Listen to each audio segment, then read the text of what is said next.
a big part of our training as Buddhists is not only the Lam Rim, but mind training, especially in the Mahayana tradition. And I think there's no better book for mind training than Guide to the Bodhisattva's Way of Life. It's like every chapter is packed with different slogans, different verses that we can try to hang on to. And the more familiar we are with them, of course, then the more readily they'll pop up when we need them. So this morning I was reading a couple of verses in chapter 6, which happens to be my favorite chapter. It's one I need the most. It's on patience. And starting with verse 7, he says, having found its fuel of mental unhappiness, in the prevention of what I wish for and in doing what I do not want, hatred increases and then destroys me. So when we're talking about the causes of anger, it identifies two here. When somebody does something unwanted, something that we don't like, or when somebody hinders something that we do like, something gets in the way of something that we want. So when somebody does something that we don't want them to, or they hinder or obstruct something that we want, we feel displeased, right? We feel upset. That's like a precursor to anger. Upset is not necessarily anger. Upset, displeased, discontent.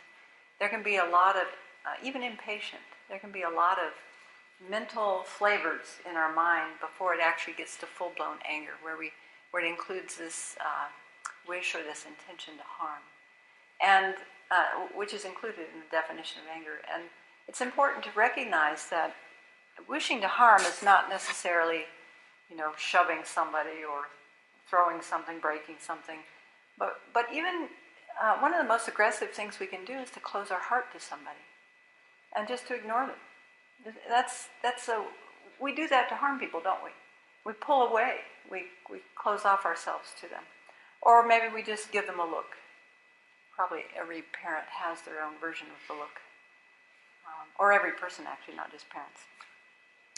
So, having found its fuel of mental unhappiness in the prevention of what I wish for, it reminds me of self-cherishing. Many fears arise when there's self-cherishing in the mind. And so, chances are good there's not only self-grasping and anger, but there's self-cherishing and other mental factors that accompany or are in the mind when we're unhappy. Self-cherishing, or the self-centered thought, where we're really focused on our own happiness is more important than anyone else's, it does tend to lead to lots of fears. I'm afraid I'm not going to get what I want. Do you ever notice that flavor arising in your mind? Oh no, I'm afraid I'm not going to get what I want. And then notice what happens next. What does that feed? What does that bring? Or I'm afraid I'm going to get what I don't want. So those two have a close relationship. So then he goes on to say, therefore I should totally eradicate the fuel of this enemy. In other words, the unhappy state of mind, the displeasure, the upsetness. For this enemy has no other function than that of causing me harm. Without its fuel, there will be no anger. So if we can cut it at the point where our mind is just getting a little bit upset, that takes a lot of mindfulness, doesn't it? We have to begin to recognize or pay a lot of attention to notice when the mind's just starting to get agitated. And there may be some physical components to that too. Maybe there's a tightening or a stiffening, or we stop breathing. Each of us have to notice how that manifests for us at different times. So he says in verse 9, whatever befalls me, I shall not disturb my mental joy. Well, that's a powerful mind training technique to think about in the morning. Whatever happens today, I'm not going to allow it to disturb my mental joy. For having made me unhappy, I shall not accomplish what I wish, and my virtues will decline. So there he's highlighting two of the most dangerous aspects of allowing anger to proliferate in our mind and our thoughts and motivating our actions. First of all, it damages our virtue.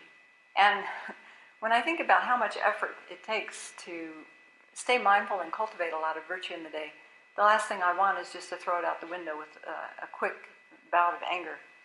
And I shall not accomplish what I wish for. So again, thinking about the things that we're aspiring for as Buddhists, not only positive states of mind in the moment and good relationships with others, but also our longer-term goals, like good rebirths and liberation and enlightenment. So it prevents those things that we're looking for. And so then comes verse 10, which you all have heard many times, I'm sure, but it's such a powerful one. Why be unhappy about something if it can be remedied? And what is the use of being unhappy about something if it can't be remedied? I remember one teacher saying, he noticed that Westerners like to tattoo, and especially they like to tattoo Tibetan calligraphy on their bodies. And he said, if you're going to calligraphy anything on your body, calligraphy this verse on your arm so that you have it with you. Of course, we can become callous to anything that we see every day. But think about how much disturbance in our life would be avoided. If I think about this, how much disturbance in my mind would be avoided and my life by just remembering, can I do something about this situation? What can I do? If I can do something, then I'll do it, instead of following down the track of anger. And if I can't do something, why get all upset about it? It's not going to change the situation in any way. It reminds me of, sometimes this verse is translated, why worry about something if it can be remedied? And I remember one time getting a group of people to make a list of all the things that we worry about. And I joined the exercise. And it was amazing how many things I could write down. Probably all of us. If we really check what we're thinking about throughout the day, we'd find lots of things that we worry about. And then I just suggested, okay, let's circle the things, let's put a line through the things we can't do anything about. Global warming. I mean, yes, we can do small things, but in general, we can't change the course of global warming by ourselves. Just put a line through the things that you can't change. And then look at the list that's left. These are the things we have a chance of doing something about, and so then let's give some thought. What is it that we can do about these things to bring about a change? So right there, it can just slow down the worry machine. It's interesting, a lot of people think that they can't meditate, but how many of us know how to worry single-pointedly? We have that facility. We just haven't turned it to maybe all the right topics. So just a short bit of mind training to get us to raise our awareness towards watching what is the flavor of my mind, when is it starting to veer towards maybe inappropriate attention, starting to really pay attention to, I don't like that. I don't like that thing. I don't like that situation. A few just popped into my mind. I don't like the way this person's treating me. I don't like, whatever it might be. And then how can if I follow this, I know where it's going to lead, and I don't want that. So how am I going to address this? And if there's a strong pledge, I shall not disturb, whatever befalls me, I shall not disturb my mental joy. That's our strong determination each morning then.